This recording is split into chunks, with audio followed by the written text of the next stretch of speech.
یہ اس کے لیے تیار نہیں ہے کہ اپنے مراحت ختم کرے، یہ اس کے لیے تیار نہیں ہے کہ کابینہ کو مختصر بنا لے، یہ اس کے لیے تیار نہیں ہے کہ جو مفت پیٹرول ڈالتے ہیں، مفت گھر میں رہتے ہیں، کرایہ ادا نہیں کرتے ہیں، ٹیکسز یہ لوگ ادا نہیں کرتے ہیں، ان کے بیگمات اور اولادی بھی سرکاری گاڑیوں میں پھرتے ہیں، مزے اور عیش اور عشرت کرتے ہیں، ان مراحت کو ختم کرنے کے لیے تیار نہیں ہے۔ ان سب کے پیسے باہر کے بینکوں میں پڑے ہیں۔ میرے ساتھ لسٹ ہے، یعنی 170 ارب کے لیے انہوں نے 23 کروڑ عوام کو گلے سے پکڑا ہے، نہ چھوڑ رہے ہیں، اور خود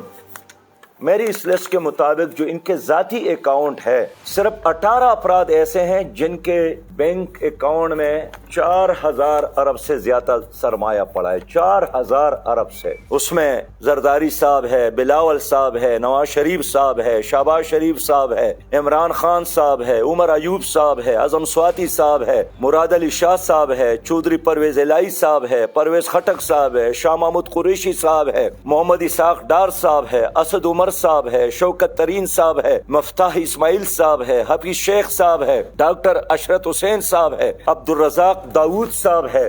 آپ اندازہ کر لے کہ سابق جرنیلوں کے اکاؤنٹ میں پرویز مشرف صاحب رحلت پر ماں گئے 2 ارب سے زیادہ، اشفاق کیانی صاحب 4 ارب سے زیادہ، راحیل شریف صاحب 4 ارب سے زیادہ، قمر جاوید صاحب 12 ارب سے زیادہ۔ ہمارے جو کاروباری حضرات ہیں، ہاشوانی صاحب 4 ارب، محمد منشا صاحب 4 ارب پاکستانی نہیں، 4 ارب ڈالر، محمد منشا 2.8 ارب ڈالر، ملک ریاض صاحب 1.5 ارب ڈالر۔ علی ھذا القیاس اگر یہ لوگ اپنے اثاثے کا زکوٰۃ بھی قومی خزانے اور بیت المال میں جمع کرے تو ہماری قوم پر مزید ٹیکسز لگانے کا، ڈالنے کا، مسلط کرنے کی کوئی ضرورت نہیں ہے، لیکن یہ قوم کے لیے قربانی دینے کے لیے بالکل تیار نہیں ہے۔ جناب وزیر اعظم صاحب نے اپریشیٹ کیا اس پاکستانی کو جس نے 3 کروڑ جمع کیے متاثرین زلزلہ ترکیہ کے لیے، تو یہ وردگان نے اپنے سارے اثاثے قربان کیے، لیکن کیا یہ بتا سکتے ہیں کہ انہوں نے بھی کوئی 1 روپیہ دیا ہو؟